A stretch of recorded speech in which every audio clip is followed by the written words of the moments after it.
खंबागनी मारो राजस्थान पे आप सबका बहुत बहुत स्वागत है। कैसे हो सारे एमआरपीएंस? आई होप आप सब बहुत अच्छे होंगे। और आज की क्लास का टाइटल तो आपने देख लिया होगा। आरएएस प्रीलिम्स के लिए हम लोग साइंस स्टार्ट कर रहे हैं और साइंस के सिलेबस में अगर हम देखें तो एक टॉपिक है blood groups and RH factor. तो आज हम उसी की शुरुआत करने वाले हैं, ह्यूमन ब्लड। सबसे पहले ब्लड ग्रुप की नॉलेज के लिए हमें थोड़ा सा बेसिक आइडिया ब्लड के बारे में होना चाहिए कि ब्लड किस चीज़ का बना होता है, उसमें क्या चीज़ें होती है। तो पहले हम बेसिक डिटेल करेंगे, फिर हम ब्लड ग्रुप करेंगे और उसके बाद हम आरएच फैक्टर के बारे में जानेंगे और फिर बाद में कोशिश करेंगे कि एमसीक्यूज भी जो है मैं आपको इसी सेशन में कंप्लीट कवर करवा दूं। इसके साथ साथ जो नए मेंबर्स हमारे साथ जुड़ रहे हैं, जो मेरे बारे में नहीं जानते या आप मेरी क्लासेस और कहाँ कहाँ पे अवेल कर सकते हैं, तो मैं बता दूं मेरा नाम डॉक्टर तरुणा शर्मा है। अनअकैडमी प्लस पे मैं एजुकेटर इन चीफ हूँ, लेकिन आप सबके लिए स्टडी सिंप्लीफायर फॉर सक्सेस, आपकी सक्सेस में स्टडी को जितना सिंपल बना सकते हैं उसी में मैं लगी रहती हूँ। ठीक है, उसी के लिए आप सबके लिए ही एफर्ट्स होते हैं 24/7। इसके साथ साथ आप मेरी फ्री लाइव क्लासेस देख सकते हैं सुबह 8 बजे। वहां पे टेस्ट सीरीज चल रही है आरएस प्रीलिम्स एग्जाम के लिए, पटवारी के लिए, वीडियो के लिए। उसमें विद एक्सप्लेनेशन आपको क्वेश्चन सॉल्व कराए जाते हैं कि अगर आप मान लीजिए एक क्वेश्चन सॉल्व कर रहे हैं तो आपके 7-8 क्वेश्चन साथ में ही तैयार हो जाते हैं। तो उसका लिंक आपको डिस्क्रिप्शन में मिल जाएगा, जरूर ज्वाइन कीजिएगा। उसके साथ साथ कुछ मेरी पेड क्लासेस होती है जो प्लस क्लासेस हैं आरएस प्रीलिम्स इंग्लिश मीडियम के बैच के लिए, आप ज्वाइन कर सकते हैं। इस बार का अगर आप मेंस देंगे आरएस प्रीलिम्स के बाद, आरएस की प्रिपरेशन तो हमें पूरी करनी है, तो 9 से 24 अक्टूबर तक अभी मैं करंट अफेयर्स करा रही हूँ। उससे पहले राजस्थान आर्ट एंड कल्चर पढ़ाया, उससे पहले राजस्थान का इकोनॉमिक सर्वे हमने कवर किया है। सारे रिकॉर्डेड वीडियोस आपको मिल जाएंगे। आने वाले दिनों में मेरे जो कोर्सेज आएंगे आरएस मेंस के लिए, मैं आपको बिहेवियर पढ़ाऊंगी और उसके बाद वीडियो और आरएस एग्जाम के लिए राजस्थान आर्ट एंड कल्चर का नया बैच फिर से आएगा। तो be a part of plus community. उसमें 10% डिस्काउंट के लिए MRP10 कोड लगाना मत भूलिएगा। इसमें बेनिफिट ये है कि एक ही कोर्सेज के साथ साथ आपको सारे कोर्सेज जो है वो इंक्लूडेड मिल जाते हैं। चाहे आप विजय बैच से पढ़ना चाहते हो, चाहे आप वीडियो की तैयारी करना चाहते हो एक्सक्लूसिवली अलग से, या मेरा expedition 50 days RS prelims course देखना चाहते हो, या आरएस मेंस इंग्लिश मीडियम आप देखना चाहते हो, तो बिल्कुल आपकी प्रिपरेशन हो जाएगी सिंगल सब्सक्रिप्शन में। ठीक है, और इसमें आपको कोड मैंने आपको बता ही दिया है, MRP10 कोड लगाना ना भूलिएगा। और ये कोड का लिंक मैं आपको दूंगी, कॉमेंट में भी पिन करके रखती हूँ और चैट ऑप्शन में भी, जिससे आप क्लिक करके डायरेक्ट अपना प्लान चूज करके पेमेंट पे प्रोसीड करके आप लोग प्लस को ज्वाइन कर सकते हैं। Be a part of plus community. आप बहुत इंजॉय करेंगे, आप बहुत कुछ सीखेंगे, आपकी लर्निंग जो है करीब करीब 70% आसान हो जाएगी। हम 70% मेहनत आप लोगों के लिए करते हैं, आपको सिर्फ 30% मेहनत जो है उसके बाद करनी रहती है। ठीक है, तो चलिए स्टार्ट करते हैं हम ब्लड ग्रुप से। देखें, अच्छा एक सेकेंड, पीडीएफ का सिस्टम मुझे थोड़ा आगे पीछे क्यों नहीं हो रही है झंडू माम, रुको एक सेकेंड। अरे ऊपर क्यों नहीं हो रही है, क्या हो गया इसको? What happened? रुको रुको रुको एक सेकेंड। अरे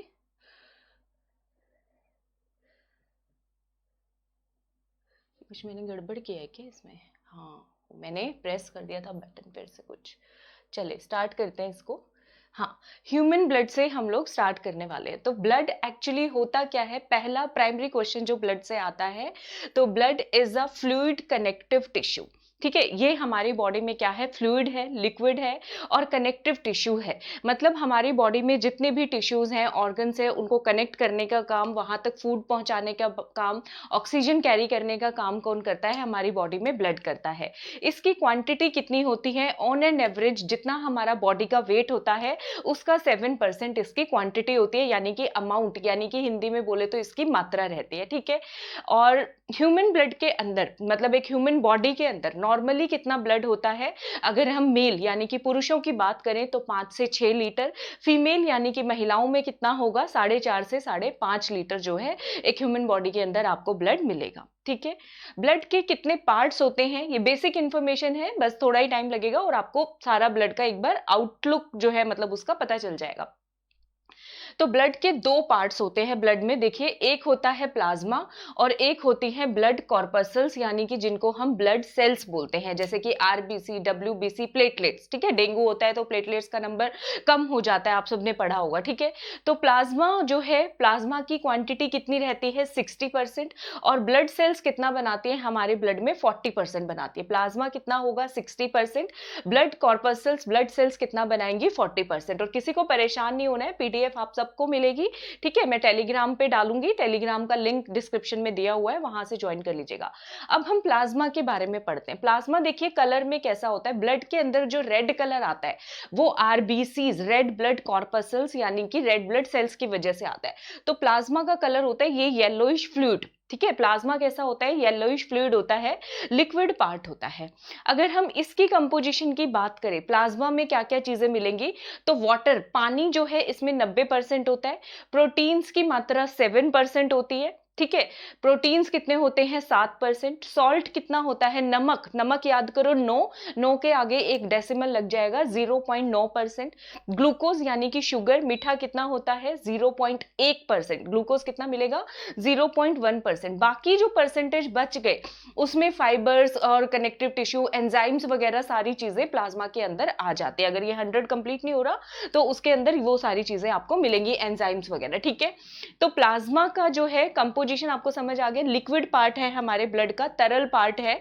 ठीक है, इसके अंदर वाटर 90%, प्रोटीन आपको 7% मिलेगा, सॉल्ट जो है नमक से याद कर लो 9, और 9 के आगे एक डेसिमल यानी दशमलव लगाना है 0.9%, ग्लूकोज आपको मिलेगा 0.1%। ठीक है, अब प्लाज्मा का फंक्शन क्या है, ये लिक्विड पार्ट है तो ये क्या करता है, ट्रांसपोर्टेशन ऑफ डाइजेस्टेड फूड और हार्मोन्स, एक ऑर्गन से, बॉडी ऑर्गन से दूसरे ऑर्गन्स तक, जो हमने खाना खाया है, जो पचा हुआ फूड है, उसको एक पार्ट से दूसरी पार्ट तक ट्रांसपोर्ट करना। ठीक है, ब्लड का बेसिकली काम ही ये है, फ्लूइड कनेक्टिव टिश्यू, तो कनेक्ट करना टिश्यूज को और ट्रांसपोर्ट करना चीजों को। ठीक है, तो प्लाज्मा का भी बेसिक फंक्शन यही है, transportation of digested food, hormones etcetera. ठीक है, उसके बाद प्लाज्मा के अंदर आपको एक चीज याद रखनी है, बहुत इंपॉर्टेंट है, एक टर्मिनोलॉजी, ये क्वेश्चन बहुत ज्यादा कॉमन पूछा जाता है कि सीरम क्या है। ठीक है, कि सीरम क्या है, तो इसमें आप याद रख लीजिए, सीरम जो है प्लाज्मा, प्लाज्मा के अंदर से अगर आप फाइब्रिनोजेंस को माइनस कर देते हैं, ठीक है, और उसके साथ साथ, अरे ये क्या हो जाता है, और प्रोटीन्स को माइनस कर सकते हैं। अगर प्लाज्मा में से फाइब्रिनोजन, फाइबर्स वाली चीजें, जो फाइब्रिनोजन है वो हटा दिया आपने, प्रोटीन हटा दिया आपने, तो आपके पास क्या रह जाएगा, सीरम रह जाएगा। और सीरम पे डायरेक्ट क्वेश्चन आता है व्हाट इज सीरम, 3-4 ऑप्शंस आपको देंगे, तो plasma minus fibrinogen and proteins दोनों माइनस कर दोगे तब आपका क्या बन जाएगा, वो सीरम बच जाता है। ठीक है, तब आपका सीरम, ये देखो सीरम जो है आपको अलग से दिखाया गया है। ठीक है, सीरम आपको अलग से दिखाया गया है। उसके बाद आते हैं अब दूसरे पार्ट की, ये हमने पहला पार्ट किया ब्लड का, प्लाज्मा, जो कि जिसकी क्वांटिटी कितनी है 60% यानी कि 60%। नेक्स्ट हम बात कर रहे हैं ब्लड कॉर्पसल्स की। ब्लड सेल्स कितनी है, 3 टाइप्स के होते हैं, जैसा कि मैंने बताया, red blood cells, WBCs, white blood cells, और प्लेटलेट्स होती हैं तीसरी। ठीक है, तो सबसे पहले हम बात करने वाले हैं रेड ब्लड कॉर्पसल्स की। तो इसकी जो खास बात है, इसकी आप शेप अगर देखेंगे तो कॉन्केव शेप मिलेगी, बीच में से, सेंटर में से ये प्रेस्ड फॉर्म में आपको दिख रही हैं। तो आरबीसीज की शेप पे क्वेश्चन आ जाएगा, तो इसकी शेप मैमल्स के अंदर कितनी, कैसी मिलेगी, बाई कॉन्केव मिलेगी। कैसी मिलेगी, बाई कॉन्केव। एक इनकी खास बात ये है, हम जितनी भी सेल्स पढ़ते हैं ह्यूमन बॉडी, जब भी आपने पढ़ा हुआ 9th-10th क्लास में, सेल का एक इंपॉर्टेंट पार्ट होता है न्यूक्लियस। आरबीसीज की खास बात है, आरबीसीज जो हैं विदाउट न्यूक्लियस होती हैं, इसका जो केंद्र वाला पार्ट होता है वो इसमें नहीं होता है, बाई कॉन्केव होती है शेप में मैमल्स के अंदर। ठीक है, और विदाउट न्यूक्लियस, बिना न्यूक्लियस के होती है। 2 एनिमल्स ऐसे हैं, ठीक है, जिसमें आपको ये जो है विद न्यूक्लियस मिलेगी। तो वो 2 एनिमल्स कौन से हैं, एक तो अपना जो है स्टेट एनिमल है यानी कि कैमल। ठीक है, और कैमल से ही दूसरा याद करो लामा। ठीक है, कैमल, और कैमल को आगे पीछे करोगे तो लामा शब्द आएगा, तो लामा। कैमल और लामा के अंदर जो है वो क्या होती हैं, आरबीसीज जो है विद न्यूक्लियस होती है। तो ये दोनों खुश हो रहे हैं, देखो जरा, हाँ हाँ, our RBCs have nuclei, no but nobody else, और किसी मैमल्स में तो है ही नहीं। हमारी आरबीसीज में क्या है, न्यूक्लियस प्रेजेंट है। तो यहाँ पे लामा भी खुश हो रहा है और कैमल भी खुश हो रहा है, और हम लोग इसलिए खुश हो रहे हैं कि हमारे राजस्थान का स्टेट एनिमल है जिसके अंदर हमारी आरबीसी में न्यूक्लियस प्रेजेंट होता है। ठीक है, चले आगे चलते हैं। अब जो है आरबीसीज की फॉर्मेशन कैसे होती है, कहां पर ये बनती है, तो इसमें अलग अलग स्टेजेस हैं। ठीक है, एम्ब्रियोनिक स्टेज में, ठीक है, जब फीटस डेवलप हो रहा होता है, जब एम्ब्रियो बन रहा होता है, तो उस स्टेज में इनकी फॉर्मेशन होती है लीवर के अंदर। ठीक है, एम्ब्रियोनिक स्टेज में आरबीसीज की फॉर्मेशन कहां पर होगी, लीवर के अंदर होगी। ठीक है, मैं इसमें मार्क नहीं कर रही हूं क्योंकि फिर ये ना ऊपर नीचे नहीं होती है स्लाइड, कुछ गड़बड़ हो जाती है इसमें। अब शायद हो जाएगी, हाँ देखें एक बार ट्रायल करें। एम्ब्रियोनिक स्टेज में फिर ड्रॉ भी नहीं हो रहा, नहीं ऐसे ही रहेगा, कोई नहीं, बिना ड्रॉ किए भी आप काम चल रहा है ना। ठीक है, तो एम्ब्रियोनिक स्टेज में लीवर के अंदर बनती है, उसके बाद कहाँ बनती है, उसके बाद थ्रू आउट लाइफ ये बनती है बोन मैरो के अंदर। तो याद रखना है आरबीसीज की फॉर्मेशन एम्ब्रियोनिक स्टेज तक लीवर में, उसके बाद बोन मैरो के अंदर होती है। डिस्ट्रक्शन कहाँ पे होता है, आरबीसीज का एक लाइफ स्पैन होता है, ठीक है, इनकी एज होती है, तो ये जो है डिस्ट्रॉय कहाँ पे होते हैं, लीवर के अंदर और स्प्लीन के अंदर। ठीक है, तो एम्ब्रियोनिक स्टेज तक लीवर में बनती है, उसके बाद बोन मैरो में बनती है, फिर डिस्ट्रॉय होने की बारी आती है तो उसी लीवर में डिस्ट्रॉय भी हो जाती है और स्प्लीन में डिस्ट्रॉय हो जाती है। लीवर को एक नाम दिया गया है ग्रेवयार्ड ऑफ आरबीसीज, मतलब आरबीसीज का शमशान गृह हो गया एक तरीके से। ठीक है, क्योंकि यहाँ पे आरबीसीज डिस्ट्रॉय होती है। अब इनकी एज कितनी होती है, इनका लाइफ स्पेन कितना होता है, 20 to 120 डेज। ठीक है, तो 20 to 120 डेज जो है आरबीसीज का क्या होता है, लाइफ स्पेन होता है। ठीक है, इतनी लाइफ इनकी होती है।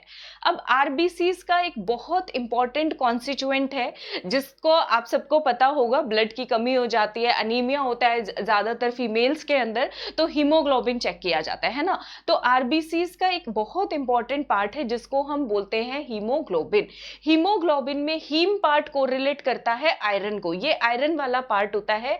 रेड कलर जो ब्लड में आता है वो इसी हीमैटिन की वजह से ही आता है। ठीक है, एक बहुत इंपॉर्टेंट क्वेश्चन पूछा जा सकता है, हीमोग्लोबिन क्या है, प्रोटीन है, फाइबर है, या क्या चीज है, कार्बोहाइड्रेट है। तो आपको याद रखना है ग्लोबिन जो है प्रोटीन है, जिसके पीछे मोस्टली इन आ जाता है ना, तो वो प्रोटीन ही होता है, ये चीज आप ध्यान रख सकते हो। ठीक है, तो ग्लोबिन जो है प्रोटीन है combined with oxygen and CO2। Blood के अंदर इसका काम क्या है, जो ग्लोबिन वाला पार्ट है उसका काम है ऑक्सीजन और कार्बन डाइऑक्साइड कंबाइन करना और उसको एक जगह से दूसरी जगह पे ट्रांसपोर्ट करना। ठीक है, तो ग्लोबिन का फंक्शन ये है। हीमोग्लोबिन में हीम का फंक्शन है आयरन, रेड कलर इसी की वजह से होता है, हिमैटिन कंटेंट की वजह से। ग्लोबिन एक प्रोटीन है जो कि कंबाइन करता है हमारे ब्लड में ऑक्सीजन के साथ और कार्बन डाइऑक्साइड के साथ। ठीक है, क्लियर है। इसके बाद और देखते हैं आरबीसीज के बारे में। हाँ, अब हम फंक्शंस ऑफ आरबीसीज के बारे में थोड़ा सा जान लेते हैं। तो फंक्शंस हमने पढ़ ही लिया है, ग्लोबिन का काम है ऑक्सीजन से कंबाइन करना, एक जगह से दूसरी जगह तक ट्रांसफर करना, तो carry oxygen to all cells and bring back CO2। तो आरबीसीज के अंदर जो हीमोग्लोबिन है, जो हमारी आरबीसीज है, उनका काम क्या है, ऑक्सीजन कैरी करके पहुंचा देना एक ऑर्गन तक, और जब वहां से जो एक्स्ट्रा CO2 है उसके साथ कंबाइन करके उसको वापस बॉडी से बाहर निकालना। तो ऑक्सीजन को कैरी करना सारी सेल्स पे एंड ब्रिंग बैक CO2 मतलब कार्बन डाइऑक्साइड वापस लेकर के आना। ठीक है, उसके बाद बात करते हैं अनीमिया। अनीमिया किस लिए होता है, सबको पता ही है, डेफिशिएंसी ऑफ हीमोग्लोबिन। हीमोग्लोबिन की जब कमी हो जाती है तो उससे हमारी बॉडी में क्या हो जाता है, अनीमिया हो जाता है। ठीक है, ये याद हो गया।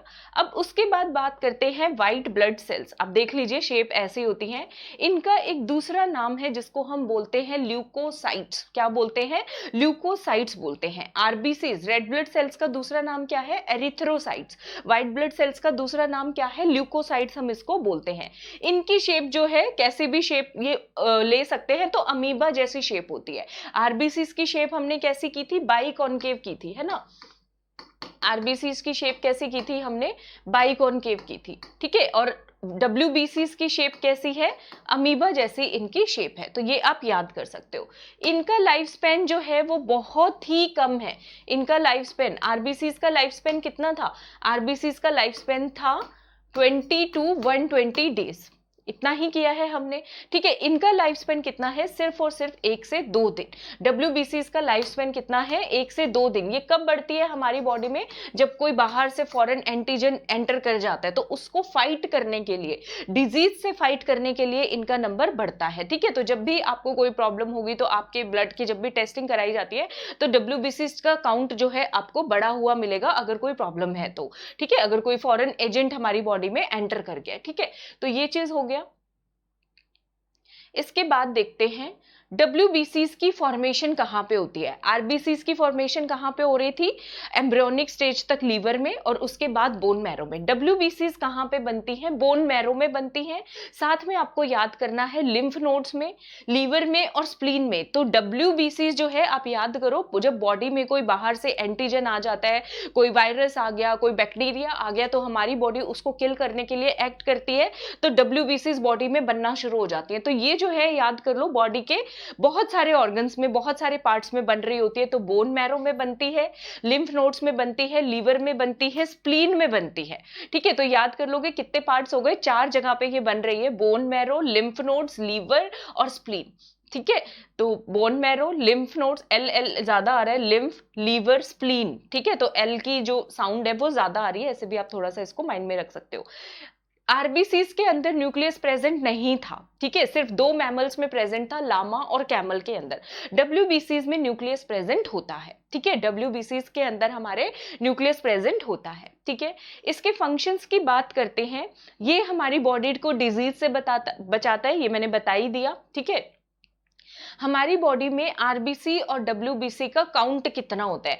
RBCs अगर 600 प्रेजेंट है तो एक WBC प्रेजेंट होते हैं। WBC का नंबर जब भी बढ़ता है जब डिजीज होता है, कोई फॉरेन पार्टिकल हमारी बॉडी में एंटर कर जाता है, ठीक है। तो RBC और WBC का रेशियो कितना है, 600:1 रहेगा, ठीक है। अगर आपको ये वीडियो पसंद आ रहा है तो वीडियो को जल्दी से लाइक कर दीजिए, हमारे चैनल को सब्सक्राइब कर लीजिए। मारो राजस्थान पढ़ेगा भी बढ़ेगा भी कब, जब आप इसको शेयर करोगे। तो अपने फ्रेंड्स के साथ शेयर कर दो। RS prelims, English medium, science हम जो है यहाँ पे कवर कर रहे हैं, और हिंदी मीडियम वाले स्टूडेंट जो उनको टर्मिनोलॉजी समझ में आ रही है तो प्लीज थोड़े छोटे अपने नोट्स जो है साथ में बना सकते हैं, ठीक है। उसके बाद प्लेटलेट्स की अगर हम बात करें तो प्लेटलेट्स का दूसरा नाम है थ्रोम्बोसाइट्स। प्लेटलेट्स का दूसरा नाम क्या है, थ्रोम्बोसाइट्स। यहाँ पे आप इनकी इमेज देख सकते हो। नॉर्मली ये जो है ऐसे प्रेजेंट है, देखो, ठीक है, ये प्लेटलेट्स हैं। लेकिन जब ये एक्शन में आती है, एक्टिवेट हो जाती है, तो एक्सपेंड कर लेती है। इनकी आप शेप देखो, ठीक है, तो इनकी शेप आपको चेंज हुई मिलेगी, ठीक है। तो ये चीज आपको इसमें याद रखनी है, ठीक है। ये हो गया। उसके बाद प्लेटलेट्स जो हैं, थ्रोम्बोसाइट्स जो हैं, ये किस में मिलती है, ह्यूमन बींग्स में मिलती हैं और दूसरे मैमल्स के अंदर मिलती है। Only in humans and other mammals के अंदर मिलती है। इसमें भी RBCs की तरह कोई न्यूक्लियस नहीं होता। इसका लाइफ टाइम कितना होता है, 3 to 5 डेज। अरे, इसका लाइफ स्पेन कितना होता है, 3 to 5 डेज। एक चीज नीचे गिर गई, उठाती हूं मैं, 1 मिनट। 3 to 5 डेज, ठीक है।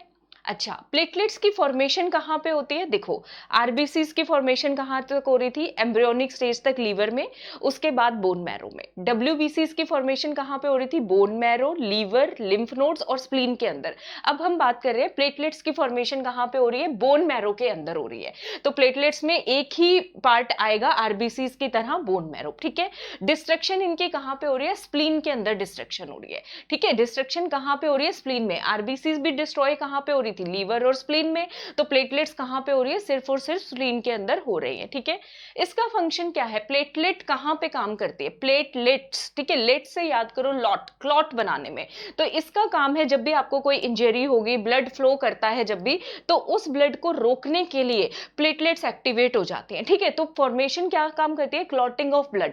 ब्लड क्लॉटिंग में किसका अहम रोल होता है, प्लेटलेट्स का ही मोस्ट इंपॉर्टेंट रोल होता है, ठीक है। तो थोड़ा सा क्लॉटिंग ऑफ ब्लड जान लेते हैं। आप वो जो देखते हो कि आपके ब्लड पे चोट लग गई, इंजरी जब वो क्लॉट बनता है तो नेट शेप एक स्ट्रक्चर सा बनता है, जाला टाइप बनता है, आपने देखा होगा ऐसा, मतलब ऐसा सा एक स्ट्रक्चर बनता है, ठीक है। तो ये क्लॉटिंग बहुत जल्दी हो जाती है, 3 से 5 मिनट में। तो स्टेप बहुत सारे हैं, ठीक है, और लेकिन ये प्रोसेस हमारी बॉडी का बहुत सुपर फास्ट होता है। तो देखते हैं क्या क्या बनता है इसमें, कैसे हमारे बॉडी में ब्लड जो है क्लॉट होता है जब इसकी जरूरत होती है। 1 मिनट दोगे आप लोग मुझे, ये मेरे साथ होंगे, 1 मिनट, झंडू माम होता है, 1 मिनट।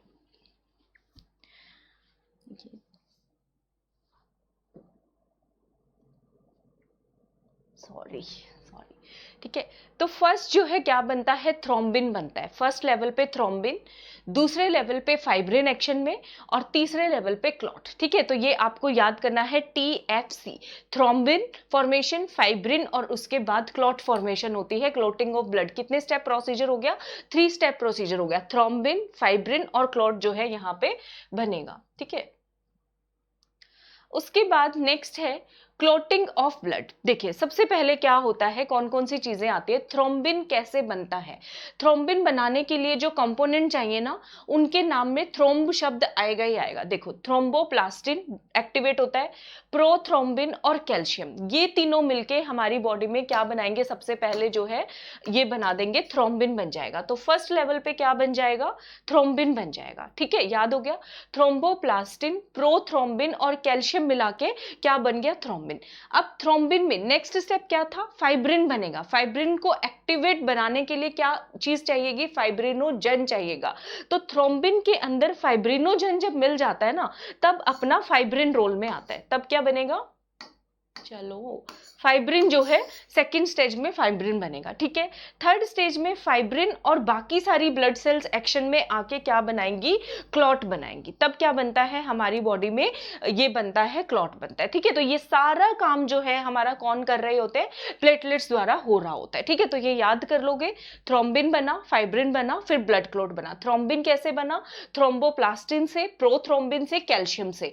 अब इस थ्रोम्बिन में जब फाइब्रिनोजन मिल जाएगा तो फाइब्रिन बन जाएगा। अब फाइब्रिन में यहाँ पे ब्लड सेल्स जो हमारी प्लेटलेट सेक्शन में आएंगी और जो है ब्लड क्लॉट बन जाएगा, ठीक है। तो ये ब्लड क्लॉटिंग का प्रोसीजर है, ठीक है।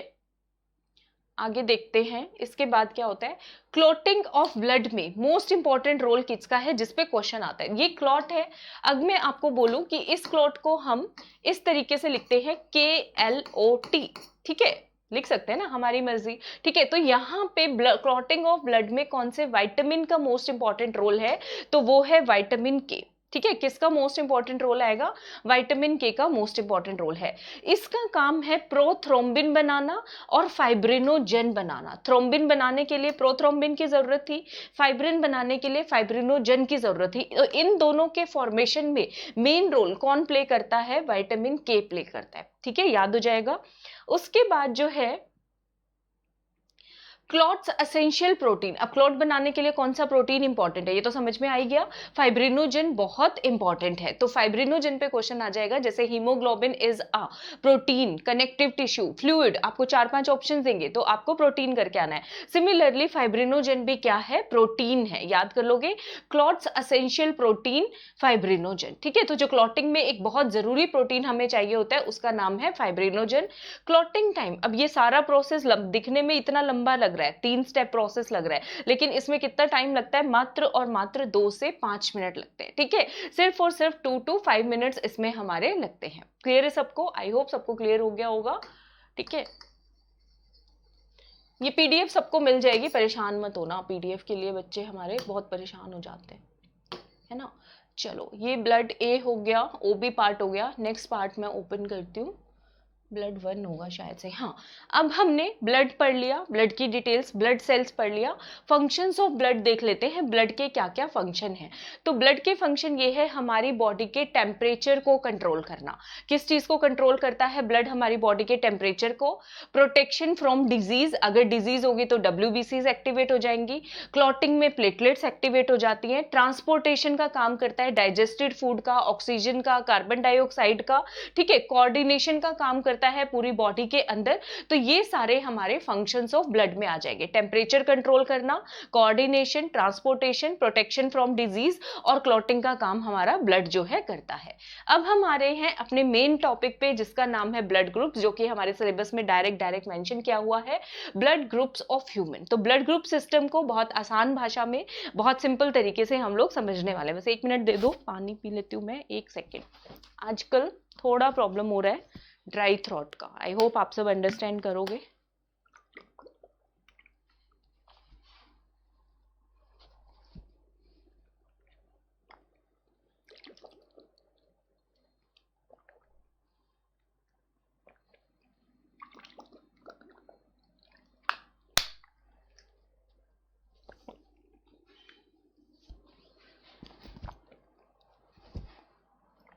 ठीक है, चलिए स्टार्ट करते हैं। सॉरी डिस्टरबेंस के लिए, आज होगा थोड़ा थोड़ा डिस्टरबेंस, आपको मुझे बोलने में थोड़ा प्रॉब्लम हो ही जाता है। तो ब्लड ग्रुप सिस्टम किसने डिस्कवर किया कि अलग अलग टाइप्स ऑफ ब्लड प्रेजेंट होते हैं, ब्लड ग्रुप्स होते हैं ब्लड के, ये डिस्कवर किया लैंड स्टीनर ने। तो लैंडमार्क क्वेश्चन है, पूछा जा सकता है एग्जाम में, किसने डिस्कवर किया है ये? लैंड स्टीनर ने डिस्कवर किया। कब? 1900 के अंदर। ठीक है, कब डिस्कवर किया? 1900 के अंदर। इसके लिए इनको नोबेल प्राइज भी दिया गया 1930 में। देखो नोबेल प्राइज डिस्कवर कब किया है इन्होंने? 1900 में। 30 साल बाद इनको इसके लिए अवार्ड दिया गया है 1930 के। ठीक है, क्लियर है। इसके बाद ब्लड ग्रुप सिस्टम पे आते हैं। ब्लड ग्रुपिंग किस चीज के ऊपर बेस्ड है? आप सबको पता है, किसी का आप में से ब्लड ग्रुप ए मिलेगा, किसी का बी मिलेगा, किसी का ए बी मिलेगा, किसी का ओ मिलेगा, और किसी का पॉजिटिव और नेगेटिव सबका मिलने ही वाला है। ठीक है, तो ये इसका आधार क्या है ब्लड ग्रुप सिस्टम का? हमारे ब्लड के अंदर एक एंटीजन प्रेजेंट होता है। ठीक है, तो ब्लड ग्रुपिंग सिस्टम जो बेस्ड है, पेन क्यों नहीं चल रहा है? हाँ, ये जो बेस्ड है किसके ऊपर बेस्ड है? एंटीजन के ऊपर। और ये एंटीजन कहाँ प्रेजेंट होता है? ब्लड के अंदर। सारे ब्लड में, प्लाज्मा में होता है, आरबीसी में होता है, डब्ल्यूबीसी में होता है, प्लेटलेट्स में होता है, सीरम में होता है, होता कहाँ है? तो हमारे ब्लड के अंदर जो ब्लड ग्रुप डिसाइड होता है, वो डिसाइडिंग फैक्टर है एंटीजन, जिसको हम शॉर्ट फॉर्म में आगे से एजी करके लिखने वाले हैं। ठीक है, ये प्रेजेंट होता है, याद करना है, आरबीसीज के ऊपर। कहाँ में मिलेगा ये आपको? रेड ब्लड सेल्स के ऊपर। अगर ये रेड ब्लड सेल्स है तो यहाँ पे ऐसे ये बाउंड मिलेगा आपको, ये आपका एंटीजन हो गया। तो जिस तरह का, जिस टाइप का एंटीजन होता है, उसी तरह का हमारा ब्लड ग्रुप मिलेगा आपको। तो आपको याद रखना है, ये क्वेश्चन आ जाएगा एग्जाम के अंदर कि blood grouping system is based on, antigen पे बेस्ड है, एंटीबॉडी पे बेस्ड है, आरएच फैक्टर पे, किस चीज पे बेस्ड है? तो आपको याद रखना है एंटीजन के ऊपर सारा ब्लड ग्रुप सिस्टम हमारा बेस्ड है। क्लियर है, ये चीज हो गई। ठीक है, उसके बाद आगे चलते हैं।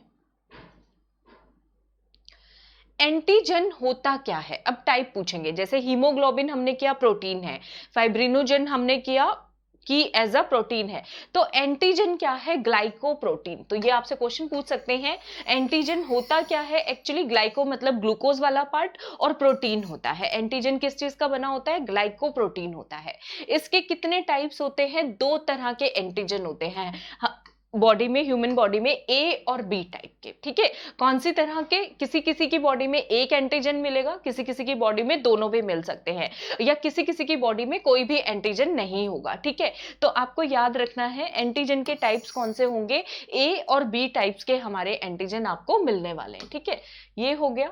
इसके बाद ब्लड ग्रुप जो है, ब्लड ग्रुप का नेम बेस्ड कैसे होता है? ए पॉजिटिव, बी, ओ या फिर ए बी, जो आप देखते हो, ये डिपेंड करता है कि आपकी बॉडी में कौन से टाइप का एंटीजन प्रेजेंट है। ये बड़ा पंगा है इसका, कौन से टाइप का एंटीजन प्रेजेंट है, उसके ऊपर ब्लड ग्रुप जो है हमारा डिसाइड होता है। जिस टाइप की जो भी एंटीजन प्रेजेंट होगी, उसी के बेसिस पे हम लोग ब्लड ग्रुप जो है मार्क करने वाले हैं। ठीक है, मैंने गलत जगह पे रख दिया है, रुको। ठीक है, क्लियर है, ये चीज याद रखोगे। उसके बाद जो है नेक्स्ट जो है एंटीबॉडी। एंटीबॉडी क्या होती है? Opposite type of protein in plasma. ठीक है, आपको याद रखना है एंटीजन कहां पे प्रेजेंट होगी, मैंने आपको बताया आरबीसी के अंदर। ठीक है, अब हमने ब्लड का शुरू में पार्ट किया था, वरना ब्लड ग्रुप समझ नहीं आता अगर मैं आपको वो ब्लड नहीं बढ़ाती। ब्लड के अंदर प्लाज्मा और सेल्स होती हैं। ठीक है, सेल्स हमने 3 कर लिया, आरबीसी, डब्ल्यूबीसी, प्लेटलेट्स, और दूसरा पार्ट होता है प्लाज्मा। जो प्लाज्मा होता है उसके अंदर अपोजिट टाइप ऑफ प्रोटीन होगा, एंटीजन के अपोजिट टाइप ऑफ प्रोटीन, तो उसको वो कहां पे होता है? प्लाज्मा के अंदर होता है। तो हमारे ब्लड में क्या चीजें प्रेजेंट होती है? एंटीजन और एंटीबॉडी। ब्लड ग्रुप की जो हम नेमिंग करते हैं वो करते हैं जो हमारी बॉडी में एंटीजन प्रेजेंट है। ठीक है, इस चीज को याद रखना बिल्कुल। और एंटीजन प्रेजेंट होती है आरबीसी के ऊपर, और एंटीबॉडी कहां पे प्रेजेंट होगी? प्लाज्मा, जो लिक्विड पार्ट है हमारे ब्लड का, उसके अंदर प्रेजेंट होगी। ठीक है, याद कर लोगे, अपोजिट टाइप ऑफ प्रोटीन है। ठीक है, ये चीज हो गया।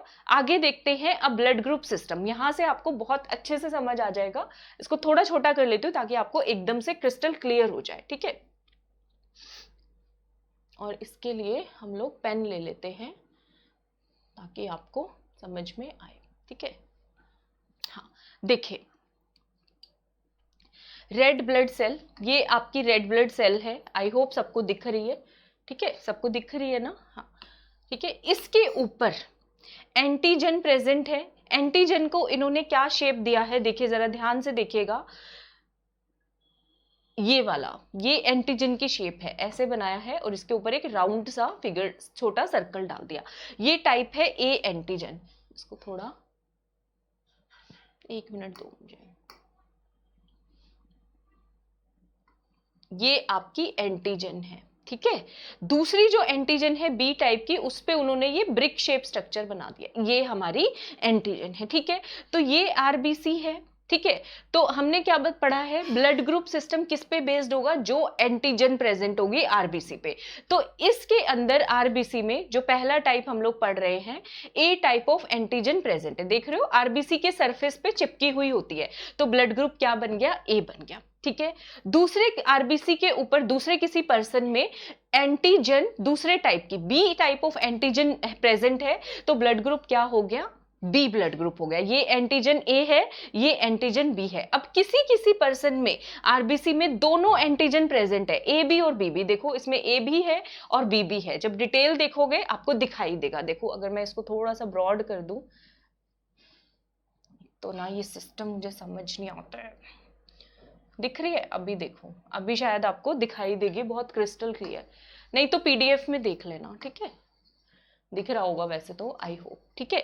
तो ये हो गया। अब ओ ब्लड ग्रुप जो है, ओ पे जो है 0 है ना, 0 नील ओ मानो, तो इसके अंदर कोई भी एंटीजन प्रेजेंट नहीं है। जब कोई भी एंटीजन प्रेजेंट नहीं है तो उस ब्लड ग्रुप का क्या नाम रख दिया गया, ओ ब्लड ग्रुप, उसका नाम हमने रख दिया। ब्लड ग्रुपिंग सिस्टम समझ में आया, क्वेश्चन आओगे कराओगे, ठीक है। अब इसके अंदर जिस टाइप की एंटीजन हमारी ह्यूमन बॉडी में प्रेजेंट होती है ना, तो उससे अपोजिट जो है आपको एंटीबॉडी मिलेगी। और एंटीबॉडी को हम किस नाम से पुकारते हैं, एंटी बी के नाम से, उसके आगे एंटी शब्द लगा देते हैं, एंटीजन में नहीं लगाते, एंटीजन में डायरेक्ट ए बी बोल रहे होते हैं हम, ठीक है। तो एंटीबॉडी के अंदर हम उसके आगे क्या, एंटी लगा देंगे। तो जिस ए ब्लड ग्रुप के अंदर एंटीजन तो ए मौजूद है, एंटीबॉडी कौन सी प्रेजेंट होगी, एंटी बी प्रेजेंट होगी, ठीक है। बी ब्लड ग्रुप के अंदर एंटीजन तो बी प्रेजेंट है, एंटीजन बी, ठीक है। एंटीबॉडी कौन सी होगी, बी का अपोजिट, एंटी ए के नाम से हम उसको बुलाएंगे।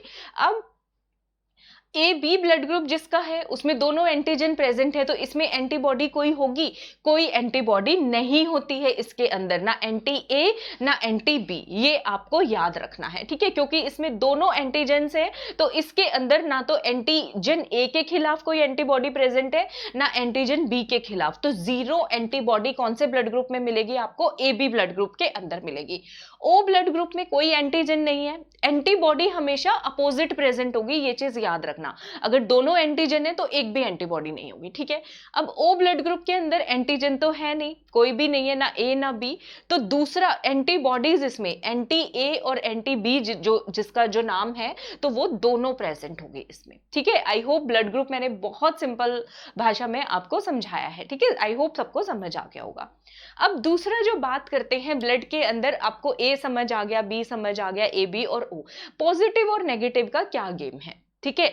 तो पॉजिटिव और नेगेटिव का गेम ये है, हमारे ब्लड ग्रुप के अंदर एक अलग से फैक्टर प्रेजेंट होता है जिसको हम बोलते हैं RH फैक्टर। अगर तो ये फैक्टर हमारे ब्लड ग्रुप में प्रेजेंट है तो हमारा ब्लड ग्रुप हो जाएगा पॉजिटिव। तो वो पॉजिटिव नेगेटिव किस चीज को डिनोट करता है, वो डिनोट करता है RH फैक्टर को, ठीक है, क्लियर है। तो टाइप ऑफ एंटीजन डिस्कवर्ड, ठीक है, बाय लैंडस्टीनर एंड वीनर इन 1940। देखो ब्लड ग्रुप की डिस्कवरी किसने की थी, लैंडस्टीनर ने की थी 1900 के अंदर, कि ऐसे ऐसे एक ब्लड ग्रुप सिस्टम होता है। उसमें और डिटेल जाके टाइप्स ऑफ एंटीजन की, ऐसे ए टाइप ऑफ एंटीजन है, बी टाइप ऑफ एंटीजन है, वो किसने डिस्कवर किया, लैंडस्टीनर और वीनर दोनों ने। देखो स्टीनर वीनर लास्ट का दोनों का कॉमन ही तो है, ठीक है, ऐसे याद कर लो 1940 के अंदर, ठीक है। अच्छा इन्होंने कहां पे डिस्कवर किए थे कि एंटीजन के अलग अलग टाइप्स होते हैं, रीसस मंकी के अंदर डिस्कवर किए। कहां पे डिस्कवर किए? रीसस मंकी के अंदर। अब रीसस मंकी है इसीलिए हम इसको क्या बोलते हैं? RH बोलते हैं। इसको क्या बोलते हैं? RH बोलते हैं। तो RH फैक्टर कहां से आता है? स्पेशलाइज टाइप ऑफ एंटीजन है जो ब्लड ग्रुप में प्रेजेंट होती है, जिसको लैंडस्टीनर और वीनर ने RH फैक्टर को डिस्कवर किया था 1940 में। कहां पे मिली थी हमें? रीसस मंकी के अंदर मिली थी। ठीक है, तो रीसस मंकी की और डिटेल करते हैं नेक्स्ट पीपीटी के अंदर। ठीक है, आई थिंक यही होगा। ब्लड ग्रुप सिस्टम तो आपको समझ आ गया होगा। हाँ, RH फैक्टर ये रहा। ठीक है, तो RH फैक्टर रीसस मंकी में होता है, टाइप ऑफ एंटीजन है, प्रेजेंट होगा ह्यूमन बॉडी में तो उसके ब्लड ग्रुप में पॉजिटिव आएगा, एब्सेंट होगा तो नेगेटिव आ जाएगा। इतना आपको पता चल गया। अब जो है इसका मेन रोल कहां पे आता है? जब ब्लड ट्रांसफ्यूजन किया जाता है। जब ब्लड ट्रांसफ्यूजन होता है तो उस टाइम पे अटमोस्ट केयर रखनी होती है कि गलत ब्लड ग्रुप ना ट्रांसफ्यूज हो जाए, वरना कॉम्प्लिकेशंस हो जाते हैं बॉडी के अंदर। ठीक है, तो at the time of blood transfusion RH factor का टेस्ट करना बहुत बहुत बहुत इंपॉर्टेंट है। इसको टेस्ट किया जाता है। ठीक है, RH positive blood is given to RH positive person. RH positive वाले पर्सन को RH पॉजिटिव ब्लड ही दिया जाएगा, नेगेटिव नहीं दिया जाएगा।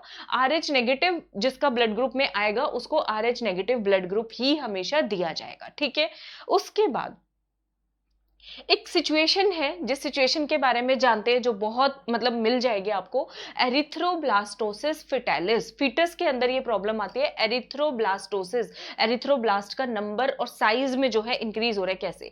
फादर का ब्लड ग्रुप अगर RH पॉजिटिव है, मदर का blood group other RH negative है। ठीक है, तो जब पहली प्रेगनेंसी होती है, ठीक है, पहली प्रेगनेंसी होती है, जो फीटस बन रहा है, मान लो उसका ब्लड ग्रुप पॉजिटिव आ गया, अब मदर का तो RH नेगेटिव है, तो उसमें प्रॉब्लम हो सकती है बेबी को, क्योंकि वो ब्लड तो जाएगा मदर से ही। ठीक है, लेकिन पहली दफा जब ये चीज हो रही होती है तो वो जो फीटस होता है, ठीक है, तो वो आइडेंटिफाई नहीं करता। ठीक है, पॉजिटिव वाले फादर वाले ब्लड ग्रुप को आइडेंटिफाई नहीं करता, तो पहली प्रेगनेंसी बहुत सक्सेसफुल हो जाती है। लेकिन जब इस तरह की सिचुएशन में सेकेंड प्रेगनेंसी होती है तो इसके अंदर अब मदर को जो वॉर्म होता है उसको पहचान हो जाती है कि ये फॉरेन ब्लड आ रहा है। ठीक है, कि ये फॉरेन ब्लड आ रहा है, तो उसमें प्रॉब्लम हो सकती है। तो सेकेंड प्रेगनेंसी में क्या होता है? Child dies at pregnancy. ठीक है, चाइल्ड की जो है डेथ हो जाती है प्रेगनेंसी स्टेज में ही, या फिर short span of life after birth. तो बर्थ के थोड़ी देर बाद ही बच्चे की जो है, बेबी की इसमें डेथ हो जाती है। तो इसमें डॉक्टर्स जो है पहले से ब्लड ग्रुपिंग चेक करते हैं, तो वो एडवाइज करते हैं ऐसे पेरेंट्स को कि उनका जो है वो सेकेंड कंसीव जो है ना करें, मतलब ऐसा जो है देखा गया है। ठीक है, उसके बाद हम कॉन्सेप्ट आते हैं यूनिवर्सल डोनर और यूनिवर्सल गेनर कौन होते हैं, रेसिपिएंट कौन होते हैं। तो यूनिवर्सल डोनर में ब्लड ग्रुप O नेगेटिव आएगा। ठीक है, O नेगेटिव क्यों?